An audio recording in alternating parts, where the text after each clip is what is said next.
Hey guys, welcome back to Disciplined HQ.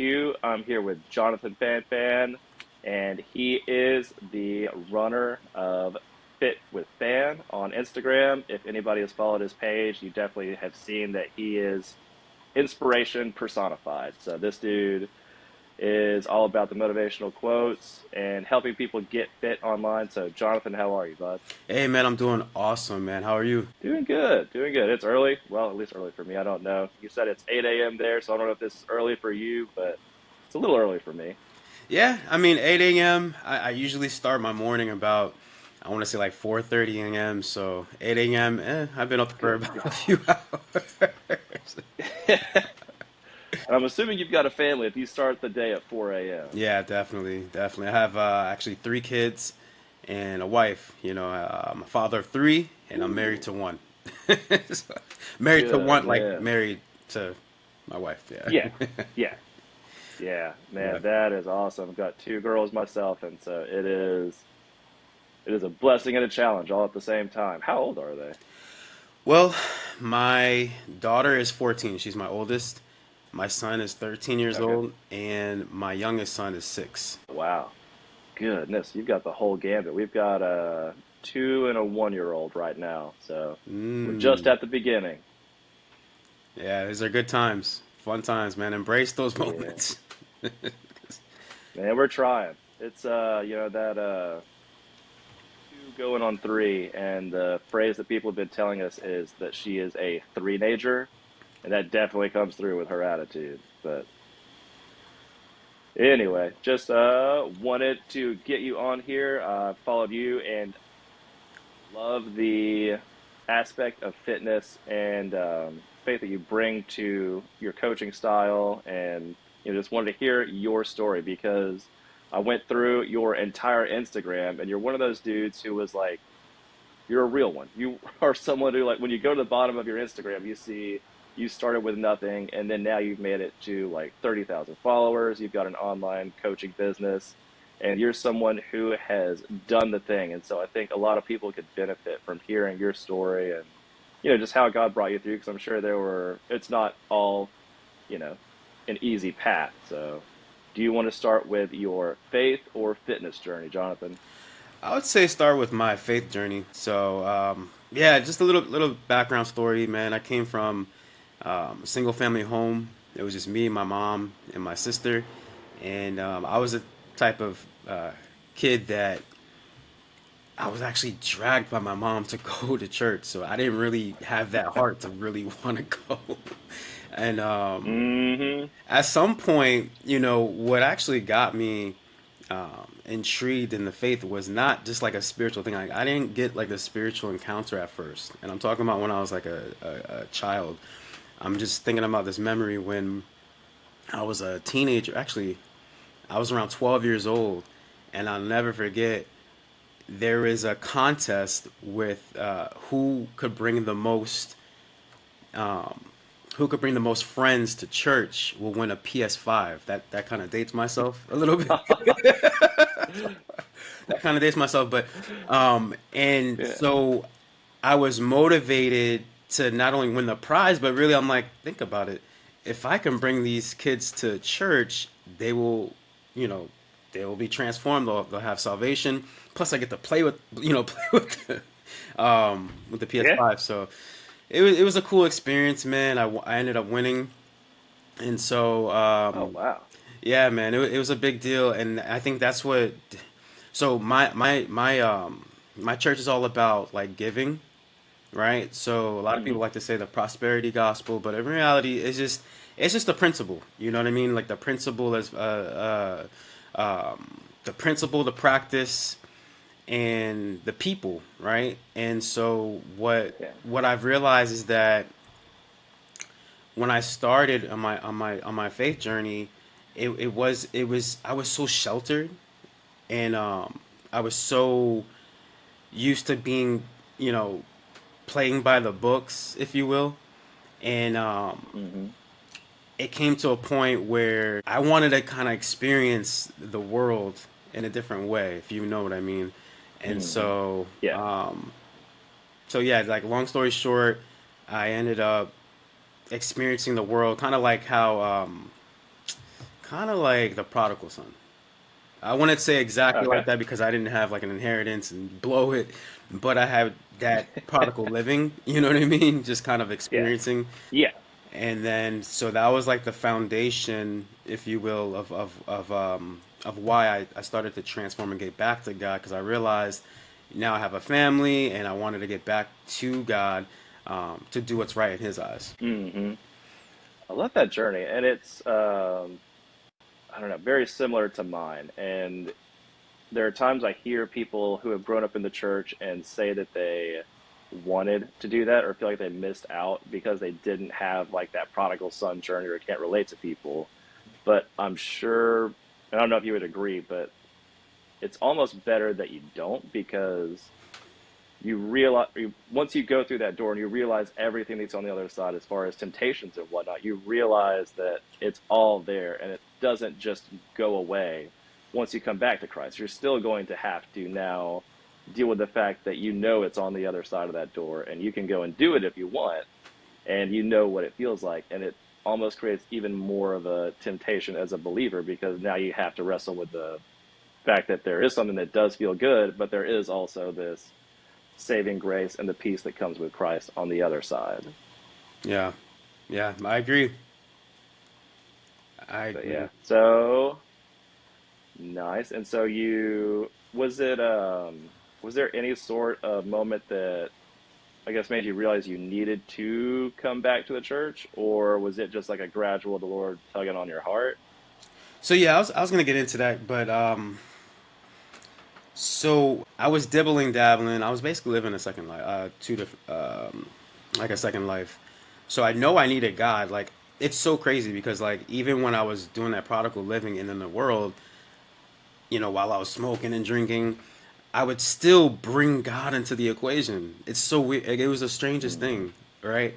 And so I felt a tug on my heart to get back into church when it got so bad where I almost lost my family. Like I literally got so destroyed because of my flesh, my temptations. I literally just was just acting rebellious. Acting like I had no self Hmm. control, which is not the fruit of the spirit, by the way.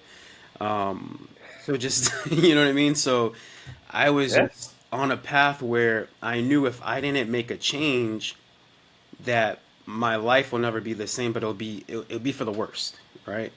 And so 2017, I finally realized I'm like, you know what? I gotta stop playing church. Like, what am I doing with my life? Like, I'm wondering why relationships aren't working out. I'm wondering why certain career paths weren't working out. I'm wondering why things weren't working out.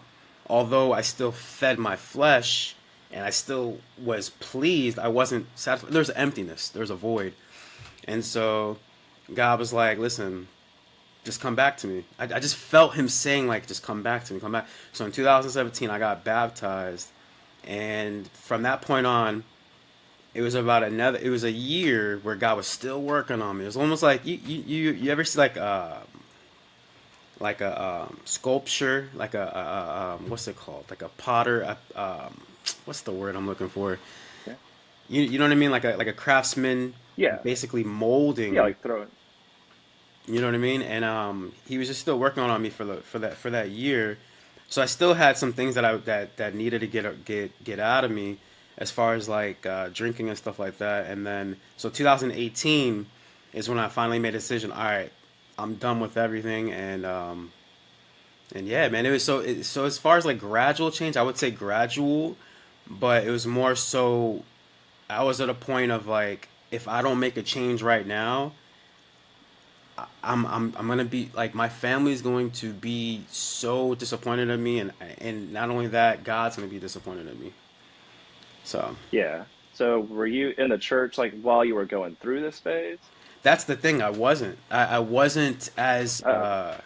active. Like I was just kind of like back and forth. Like, oh, okay, I'll come this Sunday. Like, how you're like, you go one Hmm. Sunday and then seasonal. I was going seasonal or occasionally.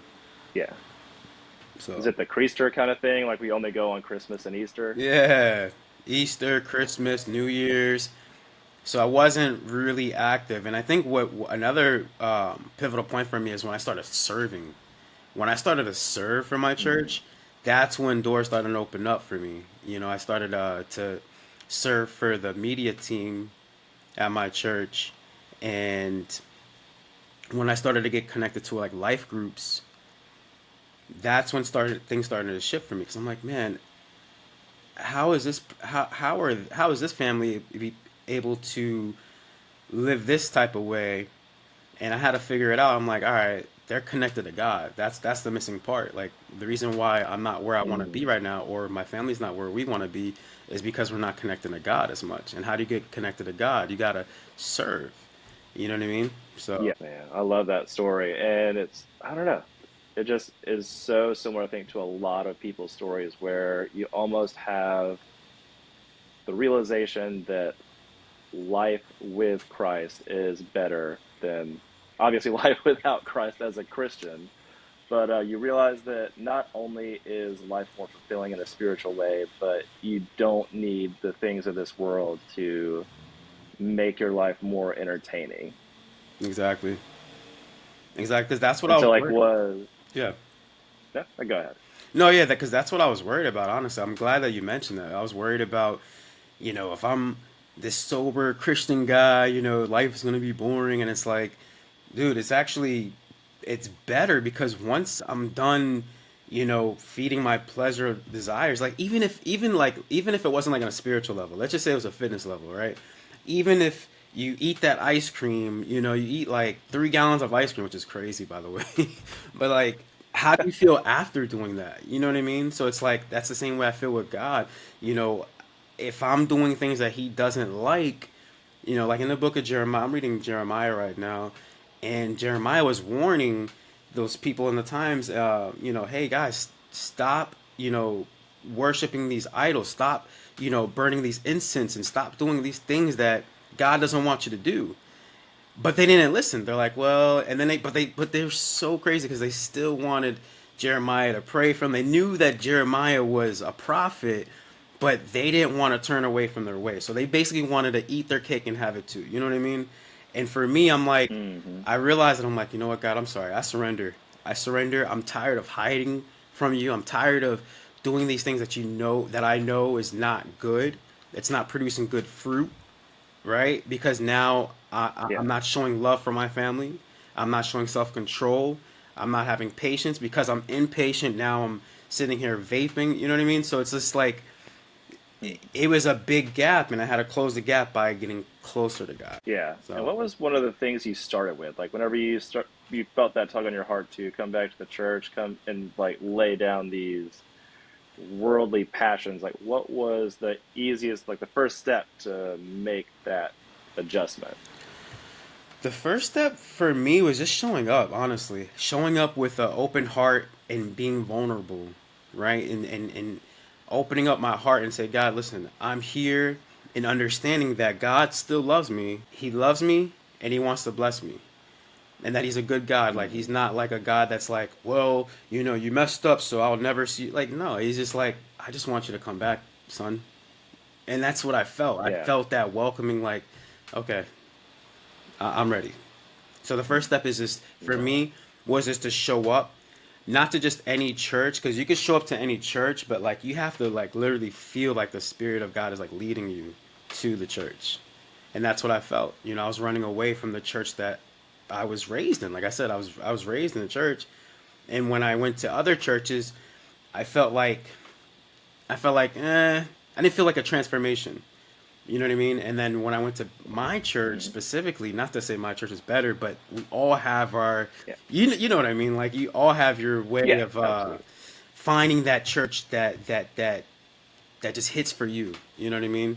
And so the first Hmm. step for me was just literally, like I said, just being vulnerable, understand like, hey, God's a good God. He loves me. He wants to bless me, and let me just show up and be planted in the church, and that was it. Nice. And so from there, was it like a like sermons that were preached that kind of struck you in a way to lay down certain things, or was it just a recognition that I need to change? And so, how did that process start? Like, as far as stopping what you were doing while you were in the church? So for me, all right. So the storyline's kind of complex, but I'm gonna do my best to make it simple. Okay. So the funny thing is, I showed up, and then there was a call to action as far as like serving. So there was like, hey, we're gonna do like a fair, like where people could sign up to serve. And so I showed up that way because I'm like, I felt a tug in my heart, like I need to get involved with the church. And then I got involved with the church, and then actually was doing so well that I got invited to work for the church. So I started working for Oh, the church, but prior to that, I was working for this company, and I just didn't feel right in my spirit. I'm like, the way things were going, I'm like, I'm just gonna work for the church so I can be planted, like I said before. And hmm. man, I just started to work for the church, and then I heard a specific podcast similar to this, but he was doing a solo podcast. I'll never this changed my life. Like I'm telling you, like Okay. this was like the pivotal point. So I guess you can say, like what you said earlier, is like a gradual steps. But the point that really got me to be sober, if that's what we're kind of like talking about right now, if you want to talk about like being sober minded and sober like physically, like literally, Hmm. it was when I heard this specific podcast, man, and it was just something that he said. He said, "Be sober minded, be vigilant for the enemies like a roaring lion, seeking who he could devour." And anything that I take that would alter my decisions, I don't want. And I'm like, I respect Hmm. the evangelist that was saying it. I look up to him. That's like a mentor to me. So I'm like, I'm gonna follow what he's doing because he's following Christ. I know he's following Christ. So Yeah. I'm not following him and idolizing him. I'm just like, I know you know God's Hmm. word. You've been studying. You've been doing this for years. I trust not just in you, but I trust that God placed you in my life, so I can follow what you're doing. So if you're not drinking, I'm not drinking. You know what I mean? That kind of was Yeah. like that Yeah. turning point for me. Hmm. I love that. I'm sure that's how a lot of your fitness stuff works as well, because you, people look at you and they see like, okay, this dude's jacked, he's in shape. Like, I'm going to listen to this guy because he is doing the thing that he says is going to get me there, and obviously it works for him. So I love that, that tying it together of like, this is a man who is in a place spiritually that I want to be, and he's saying to do this, and so if I do that, I'm probably going to end up where he's at. Exactly. Yeah. And so, is there anything else as far as your faith journey, or do you want to transition to your fitness journey? Yeah, man, my faith journey, man. I noticed another thing I was doing too. Well, what I wasn't doing, I had this belief, right? And I know some of you guys out here that might be listening, you might agree, you might disagree, and that's okay. And I'm not trying to push any type of personal belief because I know there's different type of, there's non-denominational, there's Pentecostal, there's Hmm. Baptist, but what I personally believe is in what my house teaches is tithe and offering. And I'll never forget this. He's like in Malachi, he's basically saying like he'll open up the windows of heaven and pour out the blessing, right, for tithe and offering, or you rob me from not giving a tithe and offering. Basically, what I'm trying to say is like I my life started to change when I started to tithe, give that 10%. Hmm. It's kingdom principles. And so when I started learning kingdom principles, in the kingdom, there's a king, and then there's a specific tax that you pay for that king to live to be able to be in that environment, right? And so all we're doing is literally practicing the same principles, but God established that because the kingdom of God is at hand, and kingdom of God is literally something that it's hard to explain. It's like that's why he says it in the New Testament. The kingdom of God is like, and he gives these different examples like in the parables, right? And Hmm. so that was something that really started to change my life when I started to give my offering, my first fruit. Think about it. God, Jesus came down, he sacrificed his life. He was the sacrifice. So if we're supposed to be Christ-like, we have to learn to sacrifice. We have to learn to give our offerings. We have to learn to tithe, get our 10%. Like, why would you give? Why would you give your last? You know what I mean? Give your best. Give your Yeah. best fruit. You know what I mean? So that those Hmm. principles, which I mentioned earlier, were something that helped me to be grounded. And then once I started to apply those principles, tithing every single time I go to church and also giving my offering, God started opening up so many doors. It's unbelievable. Like, I would not be here right Hmm. now having this conversation with you, which I appreciate, if it Yeah. wasn't for these principles. Because he literally opened up so Hmm. many doors that no man could close. So I'm grateful for Yeah, that. absolutely. And that is such a fine line whenever you're talking about tithing, because, and we talked about this before. I work at a Methodist church, and they do a stewardship campaign. And this has just been like the most tense thing is that we do every year, because they do it once a year, and it's Mm. hard to, I guess, convey that message without going into the prosperity gospel. Because, and the only thing that we've been able to say that really helps people get it is, like you said, that you have to give your first fruits. And we're not in the Old Testament days where we have, an actual livestock or grain offering Yeah. that is actually what is going to sustain our family. The only thing that we have to compare that to is our finances, because our finances fuel everything about our lives. And so, like you said, giving the first fruits, like off the top of our finances, is really the only parallel we have now to giving back to the Lord, but also a act of trust that we're giving him our resources and knowing that he is going to be faithful. Again, not expecting that he is going to give us back like all of our money and then some, but Mm. it is just the act of faithfulness and knowing that he is worthy of this. And so he has given it to us. And so why not just give a portion of what he's given us back to him? Yeah, and it's crazy because we can go, dude. Listen, I'll give you this. When you said the act of faith, it's basically faith is just trust. You're showing God that you trust Him Mm-hmm. with your first 10%. But my pastor gave this example. He said, "You ever been to a restaurant? I know you probably have with your wife, and you see the VIP. You had that one day where you're just like, all right, you kind of do the key toss thing, and you just, hey, just follow my car, right?" So in that moment, Mm-hmm. the valet driver has your vehicle. So technically, it's in his possession. But what happens at the end of the night when you're done with your dinner? You got to give your You have key. to get it back. Exactly. So God's saying, listen, this is, I gave you, that money to I gave you that money, the ability to produce your finances, but give it back. This is mine anyway. So it's the same Mm-hmm. principle. Mm-hmm. It's the same exact principle. Like we're bringing him back what he's already given us, and we're showing him that we Yeah. trust him with more. Because if you're a good steward, like you mentioned before, with with what you give him, then he's gonna be able to multiply it. What did he tell us? He said we got to be fruitful, multiply, and replenish.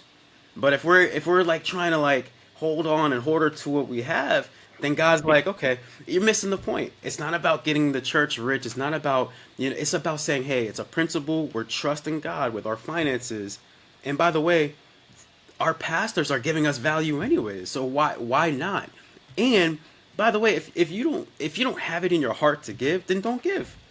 But watch, Yeah. but just watch how different your life will be when you start to give. You know what I mean? So I don't know if that'll Mm-hmm. help anybody to kind of like open up their eyes, but that's how I got it. As someone that personally, I Yeah. used to think that way. I'm like, I don't know, man. I'm making this much. I don't know if I could squeeze that. But the more I've learned to be disciplined, Mm-hmm. um, I started to be disciplined. I'm like, wow, God, I didn't realize how I actually could afford it. I could not afford not to do it. I don't know if that makes sense, but I couldn't Mm-hmm. afford not to do it. Yeah. Like I had to Yeah. start tithing And because if I didn't, I wouldn't be able to create that discipline. Where now anything that comes along, let's just say I purchase a car tomorrow and the car payment's $500. I've learned how to discipline my mind to be able to now afford and budget that. But before, I wouldn't have that discipline because I wasn't used to giving my first 10%. So it's not even about like Mm-hmm. whatever people think it is. Like people get so weird when it comes to finances and tithing. It's like, dude, it's a principle. Once you understand the principle, Yeah.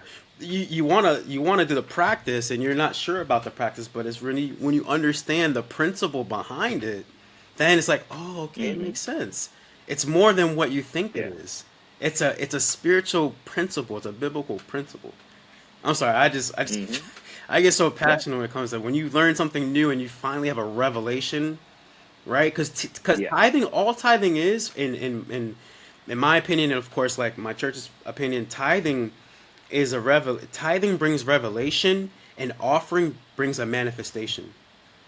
So Mm. tithing, God will start to reveal certain things because you're saying with your tithe, you're saying, Lord, I trust you. I'm not saying this isn't just for the church, but it says bring your tithing to the storehouse.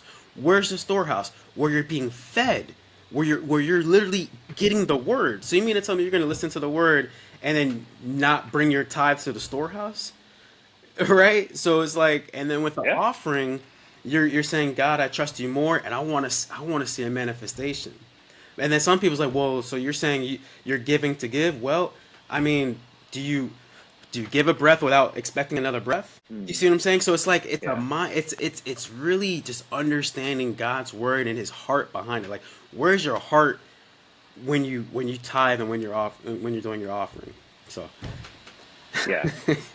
I love it. And a little bit, one more thing on that, just yeah, because this is something that my Sunday school had I guess we would say a debate on, yeah, because, tithing came up and or it eventually came out that most people didn't believe that like the 10% was, I guess, a hard and fast biblical salvific kind of rule. mm, And the one thing that we came to was that if we just took our Sunday school, because I guess we would be it would be considered a bigger church. Our church has like 4,000 people, 4,000 members on the roll. And so, but if we took wow, our jeez, 20-person Sunday school and left the church and started our own church, we would eventually get back to where we are now. Not because it is a biblical principle, but it is because like the church can't function without the members of the church contributing. correct, Like we all get value from the pastor,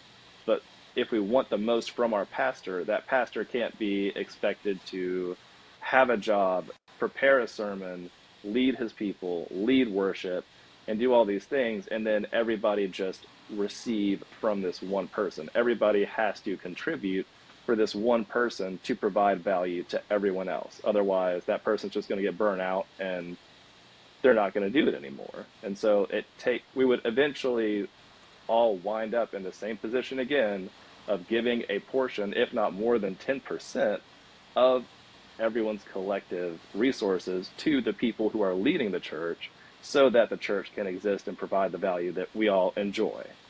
yeah, I agree. No, I agree 100%, man. Yeah. And so anyway, anything else about your faith journey?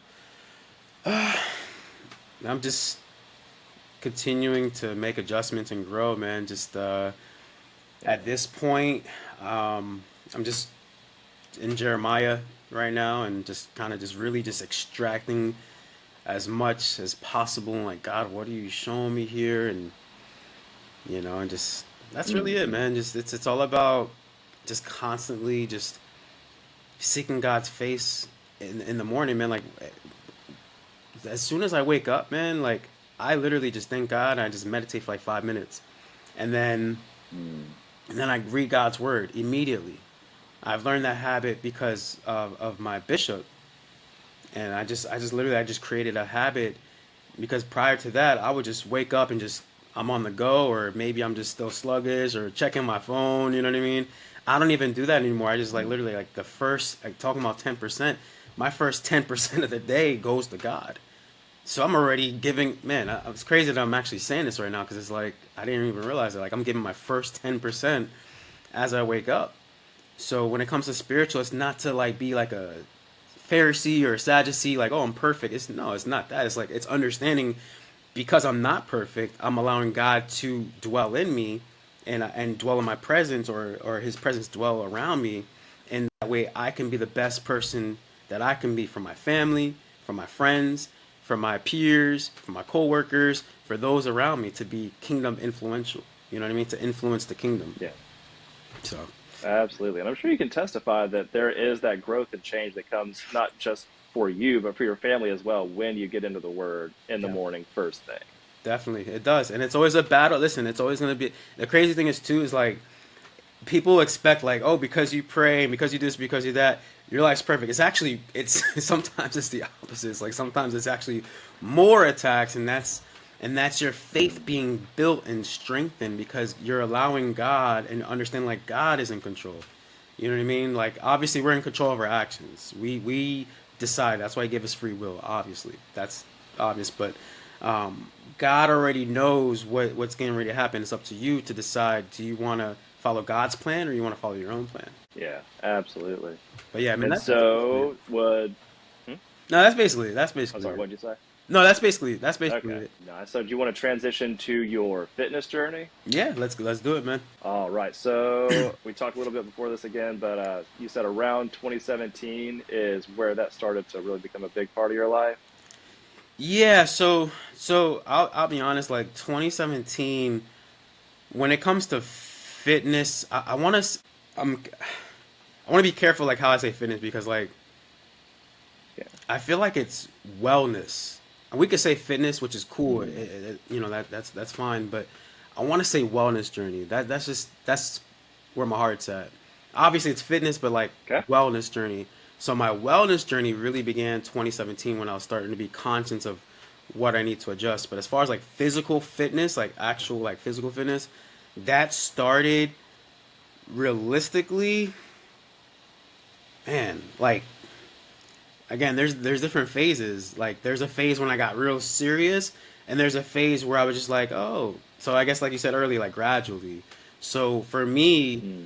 I want to say 2012 is when I started to be a little bit conscious of it. Like even though I was still doing habits that prevented me from being at tip top shape and where I am right now, I was more like, all right, I'm at this level. You know what I mean? I'm overweight, right? And so what started my fitness journey really, my physical transformation was this past relationship that I had. I don't really tell much people, and I know we've disclosed this, and I'm willing to share it first for the first time publicly, right? I haven't shared this before, and Okay. so this is gonna get pretty deep. But what did it for me as far as physical change and even spiritually too was I knew I wanted to be a better father, but again, as I went and made that decision, it wasn't perfect. I went downhill, right? Kind of like some of us when we start our fitness journey, we do good for the first 90 days or first 30 days, and then all of a sudden, a birthday comes up and we're eating Hmm. cakes and this and that, and then it gets to a lifestyle. But anyway, like I started in 2012. 2012 is when past relationship didn't go out end so well, and so not her fault or not my fault. Let's just agree to say just things that just didn't work out, and so that was my Okay. motivation to lose weight initially because I was overweight. I mean, I'll be honest, I was called certain names, and that's kind of what mentally did it for me initially. And then again, like I said, I got comfortable. I went down a path, I got comfortable. Met my wife that I have now, and she got me back into like not even just my spiritual side, but like what she did, by the way. But because I give her credit too, she got me into a path where it's like my wellness journey overall. I was smoking, and she's like, maybe you shouldn't smoke like that. And then she started questioning about God because she didn't really believe in God like that. She's like, if God's real, why did this happen? You know what I mean? And it reminded me, I'm like, this is an opportunity for me to witness. Remember I said earlier, it's weird. It's like I would be living in the world, but then it still have God in me, like kind of like you know what I mean? This tug of war. Yeah. And so when it comes to the fitness journey, as far as like how it started, it all really started 2012 and then gradually, and then fast forward to 2020, is when right before COVID, 2020, I was overweight. Again, like I said, I got comfortable, whatever that married weight or whatever they call it, like you know what I'm saying. Hmm. Uh,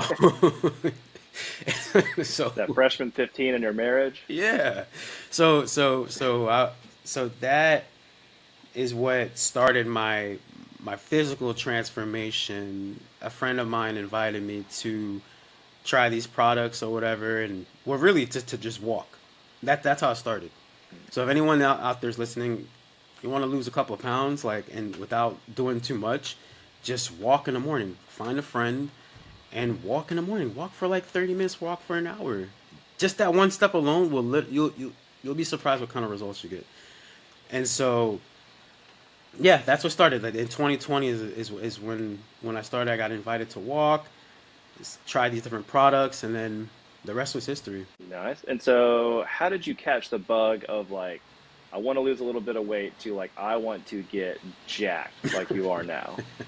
Um, um, all right. So at first, going back to 2020, started walking, started taking these products, lost some weight, so I gained the confidence. Once I lost the weight, I had a new level of confidence. So it was like that was like phase one. I didn't realize the potential I had. I didn't realize like I could actually have abs, bro. Like I've never had abs before in my whole life until after 30 years old. You know what I mean? Hey, I'm 36 years old right that's now. even more impressive. You see what I'm saying? So it's like I'm 36 years old right now, and it's Hmm. like that was the phase one, and then so I started doing like cardio and Zumba. I was dancing, doing Zumba, Hmm. and running a lot. Right. So what I ended up happening to me is that I ended up getting the abs that I wanted, but then I started getting skinny fat, and I didn't like that. I Mm. didn't like because like I was okay with it because I'm like, man, this is pretty cool. Like I'm in a whole new body. I thought I had to wait to go to heaven to get a whole new body. I mean, revelation. You made it happen here. But it happened here on Earth. So it was fun, but it's like even when you have like a career, right, and then you have a business, like you're at one level and then you want to get to the next level. You always want to do greater, from glory to glory. And so what got me to being jacked is I started to realize I'm like, okay, I want to do something different. I want to have a new fitness goal. So in 2022, I was invited to start working out at the gym. Prior to that, I was going to the gym, but I wasn't seeing the results that I have now, and that's because I didn't have a plan. I didn't have a plan. I didn't have a Hmm. coach. I didn't even know. I wasn't even clear on where I wanted to go. But in 2022, a friend of mine invited me. Again, it's funny. It's like, by the way, if you get an invite from people, sometimes you just gotta take it. You never know where it's gonna. You never know where it's gonna go. But he invited me to the gym, Yeah. and I started training with him, and I was like, wow, I'm getting stronger. I'm starting to look different. I'm starting to feel different. And so that one invite turned into like uh, a consistent journey for the last 2 years, where I started to just go to the gym and get the gains, man. And you've done it. Yeah, thank you, man. And so, how did Fit with Fans start? Like, did you just get on that journey and you wanted to share that process with other people, like get other people to that, or like how did that start? So the whole fit with fan thing started because once I had my transformation journey, which happened within like 60 days, by the way, 60 days, my first 60 Mm. days of walking, doing cardio, doing those products that I mentioned before. I realized it was more than just me getting a transformation. But I'll be honest, like part of what got me fired up about it and motivated is because there was an opportunity, right? If I'm being honest, like there's an Mm. opportunity. I'm like, man, all I Yeah. gotta do is just get a transformation and be a walking billboard, and now I can share with other people and get paid for it. I was like, all right, cool. I like that idea. That was the foundation behind it, right? And Hmm. um, so I just kept just doing my thing, man. Fit with fan, and I was like, I wanna be able to create not necessarily like a persona, but like I guess like an alter ego. I don't know, because again, I was never this fit before, and I'm like I just want to be able to identify myself not as this Mister, you know, product guy or whatever that I was pushing at. I want to be able to identify, and I'm not saying the name of the company on purpose because I don't want Yeah. any like weird stuff or whatever, but like plus they're not gonna pay me anyways to get a shameless plug, so I'm just joking. I'm just joking. No, but No worries. so Fit with Fan came with the fact, the idea that you got to do whatever it takes to get fit. So when it comes to fit, it's faith, integrity, and transformation. So I had to break it down. I had to find out how can I identify myself with acronyms attached to it. So it's more of like a meaning behind it. So it's more than just like fitness. It's more than just like, oh, this is cool fit guy. You know what I mean? Like I'm like, how could I reach more people? How could I also share God's message through fitness? So it's faith, integrity, and Hmm. transformation is fit, and then WIT, whatever it takes. So it's fit, wit, fan, and fan's my last name, but instead of saying fan, like fit with fan, I just like fit with fan. It's just bop bop bop. Yeah. Like I'm all about like cadence and music and stuff like that. So it's like fit with fan. It just sounded Hmm. right. It felt right. And so that happened in 2021, I believe. And the reason why that started is because I'm like, how could I use my fitness to like how can I monetize my fitness lifestyle? Like how I'm gonna be fit anyways. Yeah. I'm gonna be doing these fitness videos. I'm gonna be inspiring people. Like how can I monetize this?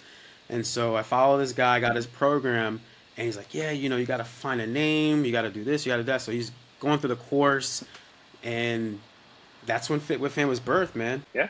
So And so, how did that process go? Like, obviously, you followed that guy's, I guess, blueprint for success as far as building a brand. And so, from the ground up, like, how was that process? Because, like, like I said, went to the beginning of your Instagram page. You went from nothing to 30,000 followers and, the coaching business you have now. So, what was that process like? it was just about consistency, just figuring out. I've learned that number one, nothing will change if nothing changes. So Hmm. I had to apply the knowledge that he's given me, right? I had to apply the information that he's given me. And as far as like, I don't know if you're like asking like as far as like how did the growth goes, like how did I grow? Yeah. So Yeah. I just kept being consistent, man, and I understood there was a well. First, let's take a step back. When it comes to Instagram, I was one of the pioneers, man. Like I literally was one of the first guys in 2000. How old are you again? 34. Yeah, so yeah, you're a couple years younger than me. So 2000, I think 11 or 12 is when Instagram first really started to, you know, begin. And so I was like Hmm. one of the first people that was posting stuff like images and you know what I mean? So as far as like growing, I didn't have a problem with that because at first, when I first started my Instagram page a long time ago, I wanted to help promote other pages. It's so weird, like how the full circle. Hmm. Like I had a promotion page where I was doing shout outs for people. Yeah. And so because I was doing that, my page grew dramatically. All right. Excuse me. And I no longer had that page anymore because again, I didn't have like that vision. First of all, I didn't have God. You know, God was with me, but I wasn't with God, or whatever, however you want to say it. Hmm. So I didn't have a vision of where I wanted to take my promotional page, and so I ended up giving it away to one of my friends. I gave him the access to it, and he Hmm. did whatever he did with the page, and that was it. Again, I had no long term vision, Yeah. right? Yeah. So when fast forward, when I finally had this opportunity to start the Fit with Fan page, at first it was for something I was doing before. Like I actually not a lot of people know this, but like I converted the page that I have right now into a fitness page because prior to that, it was about mindset and just trading forex. It was actually like a Mm. money making page at first. Again, I didn't have any Okay. idea where I was gonna go. Yeah, it was like foreign exchange, trading. Like again, I have never shared this with anybody, but I'm sharing this with you right now, man. Like, cause it's you're making me think. Like, so I started that. So I'm like, all right. So I had to convert into a fitness page, and I'm like, all right, what should I do? How can I get traction on this page? So I started to post like not necessarily memes, but like these like viral type videos, and basically I started to post content I knew people were gonna share. Like I knew people were gonna like Hmm. entertained. Like you know, like the children of Issachar, like they understood the Yeah. times, right? And that I felt like the children of Hmm. Issachar, I just understood the times. I literally, it's a God given gift, I guess. Like thank God, like for real, because Yeah. I'm like I know people in this whole social media world they want to be entertained, but they also want to be educated. Hmm. So I just started to Yes. consistently post things that I knew would help me, the person I was back then, and give that type of Hmm. value. And so I'm like, all right. So I started posting transformation and started mixing it up a little bit, just trial and error. Fast forward, I found a formula where now I post stuff that's going to be educating, entertaining, and shareable. And again, so, like Yeah. for an avatar that's for someone that looks like me, feels like me, whatever, but not just limited to that, right? Because I'm not trying to limit. But if you resonate with it, cool. This is what my content is for you. And so I Hmm. just how I grew it is literally just being consistent with that formula and understanding, what do people need? What do people want? How can I serve my people? You know? Does that make sense? Yeah. It does. And so, who is the person like you're trying to attract with the Fit with Fan page? Because like it is, you've got a lot of those videos where it's like a viral video at the beginning, and then you get the fitness aspect, and then a little bit of promotion on the back end. And so, who is the person that you're targeting right now? Right now, I'm targeting the people that want to do whatever it takes to get fit. I my Yeah. our mission is to reach that person, that dad that literally has like they're not sure where to go with their fitness, right? They're not even aware of like their full potential, right? That dad that maybe they're at a career where they want to advance, and in order for them to advance, they now have to peel back the layers and figure out, okay, why am I not advancing? So it's more so like, as I'm speaking about it in the last several weeks, I'm realizing it's more than just like faith and fitness, and I don't want to reduce it to that, but it's a mindset thing, and the mindset thing really comes from faith, right? Faith in your belief. What's your Yeah. belief system? So as far as like targeting, I'm Hmm. really targeting someone that was like me. Someone that needs a mentor, someone that needs guidance, someone that needs support, someone that needs accountability, someone that needs to transform. You know what I mean? So Yeah. anybody that's looking for transformation, anybody that wants to do better, become the better version of themselves, and get closer to God, that's the Hmm. person that I'm targeting. That's the person that I want. Yeah. Someone that's obviously wants to be entertained, but also like they want to transform, but not in this like totally strict way, like this unorthodox way is what I'm really trying to accomplish. Yeah. And so are there like consistent roadblocks that you see for like those successful people who are looking to get to the next level? Are there things that most of them have in common that are holding them back? Yeah, it's the first thing that holds them back is their time. A lot of people, a lot of dads, we, especially if you're providing, if you're the breadwinner, you're limited on your time. I mean, obviously, I have 24 hours. But what I Hmm. found was it's very interesting.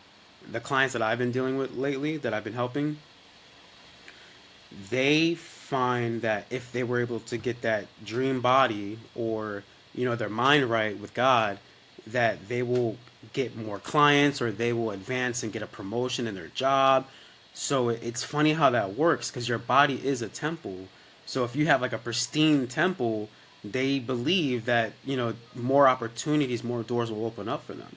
So the common roadblock would Hmm. be that they don't they don't have a plan and they're not they try these different things and they're not consistent. So I would say if I was to say something, they don't have enough time and they're not consistent. That's what the roadblock is. So they'll let little challenges, and I don't mean little to reduce anybody or minimize, but like Yeah. challenges happen. Challenges happen, Hmm. and they allow challenges to happen and derail them from their progress. So those are the roadblocks that I've noticed more often. Yeah. And so, how do you get someone over that hurdle? Because, like you said, we all have those challenges that come up. We all, kid gets sick, we can't go to the gym. And Yeah. so, I'm sure, most people take that and then it's just like, well, I guess I'm done with the gym for this month. And then the month turns into half the year. And then it's like a year later and it's like, well, maybe I should go back to the gym. So, like, your kid getting sick leads to you being out of the gym for like a year. So, how do you, I guess, coach someone to get over that initial hurdle and like not let it just lapse into a year eventually? Yeah, man. So the first step I do, the first step we take together because it's a together process. It's a Hmm. team activity. Like I first help them identify to be clear with their goals. What kind of results are you looking for the next, uh, I don't know, 3 to 6 months? Do you have a specific time frame? Like what's your goal?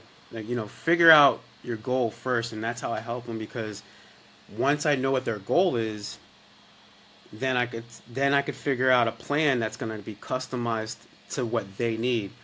Now, when it comes to having these challenges and how I coach them through it, I basically just say, "Hey, look, I I personally just want them just to even if okay, I would rather my client, I tell them all the time, I would rather them to do 80% of the workout than 100% of the workout. I'd rather them go to the gym for like I don't know 10 minutes as opposed to no minutes at all. I'd rather them Yeah. work out at home, do a couple of different workouts at home as opposed to doing nothing at all. But I design Hmm. a program specifically to what they need so that way it's almost like a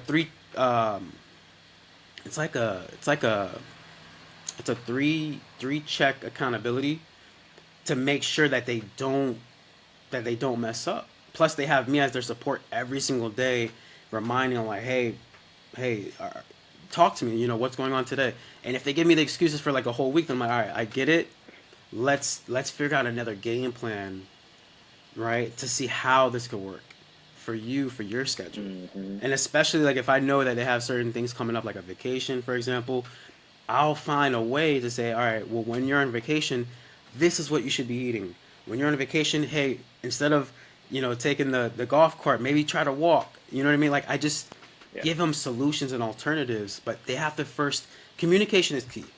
So as long as they communicate to me like what they need or what they're going through, it works together. Because again, we're better together. I didn't get my results by Yeah. myself. I had a team behind me. You know what I mean? Yeah. And I love that because it's like the thousand little things that you do that make the difference. And I love what you said in the beginning there that it's almost like if the perfect plan doesn't happen, then nothing can happen at all.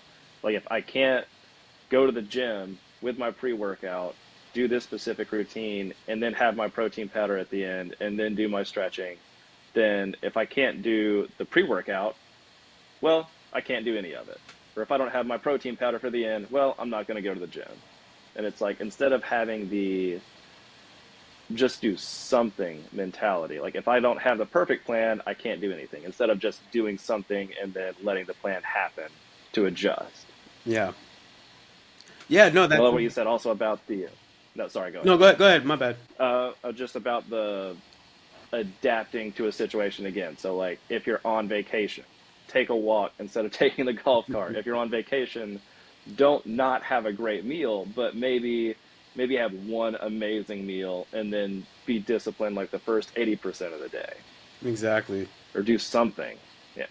Exactly. And the way my system's set up is that it's almost impossible to fail. And I say that boldly because there's a study, right? There's actually a study that most people don't realize this, but it's a study from Duke University, and it's called I believe it's called a Hawthorne's study, where it shows that there's a line of factories, and they have these professionals come into the factories to just go in there and see what the workers are doing, right? Because their productivity level was low at some point, but when the researchers came in, they realized like they were there for like I don't know the exact details as far as like every single day, but I said that to say their productivity level went up when those people from the research came into those factories, and the reason why is because they found that most people do better and get better results when people are watching them. So even if I Mm-hmm. and this is the thing, you can lose weight with no plan at all, but if someone's watching you, like let's just say right now I gave someone a plan or I didn't give someone a plan, but I'm watching what they're eating, chances are they will actually lose weight. And it ties into God because it's like that's my conviction. It's like I'm gonna not perform, but like I'm just going to be a better human in general because I know God's watching me. That's one of the reasons why I stopped doing what I was doing because I'm like someone's watching me. God's watching me. Like why would I do this? Why would, you know what I mean? So if you have that same Yeah. mentality, and this is what I teach my clients, like it's a mindset thing. That's why it's not just like, hey, do this workout, you're on your own. No, I'm like, hey man, look, did you read your Bible today? You know, I do a check in, like, Mm-hmm. you know, here's a scripture, you know, meditate it. Hey, what did you get from this? You know, journal it. You know, because Mm-hmm. you'll get better results when you know someone's watching than no one, you know, watching you at all. And that's why most people fail because they don't they're trying to do it on their own. Even if you try to do it on your own, ask God for help.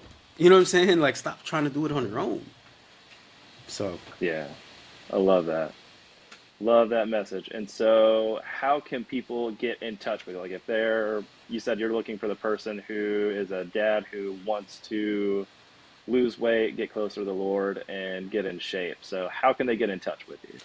FITWITFAN at all social media platforms. I literally have it on TikTok, Instagram, YouTube, and you can go to fitwithfan.com as well. FITWITFAN.com. I love it. And so, is there any message that you would want to leave people with? Yeah, man, absolutely. So it's a message of hope, right? If you're watching this and you feel like there's no hope, you feel like because I even heard some news just recently yesterday that one of childhood friend or whatever just passed away. So life is short, man. And he died at like 35 years old, had a daughter. So I said that to say, even though things might be happening around you, just because you don't see things happening instantly doesn't mean God's not working constantly. So that's one message I would leave with everybody, man. Just because you're not seeing things happening instantly doesn't mean that God's not working constantly. So if you feel like you're giving up, you feel like, you know, you have no hope, you have no energy in the tank, you feel like things are going wrong, just remember, just because you don't see things happening instantly doesn't mean that God's not working constantly. God's constantly working in your favors to move things, to grow things, to help you to not only be a better version of yourself, but to help other people become better versions of themselves. So be that influence that God wants you to be. I love that. Nice. Well, thank you for being on here, Jonathan. I really appreciate it. I'm sure a lot of people got some value from it. Yeah, man. Hey, thank you for having me, man. I really appreciate it, and God bless you. You as well. Talk to you later, All bud. right, man. Thanks.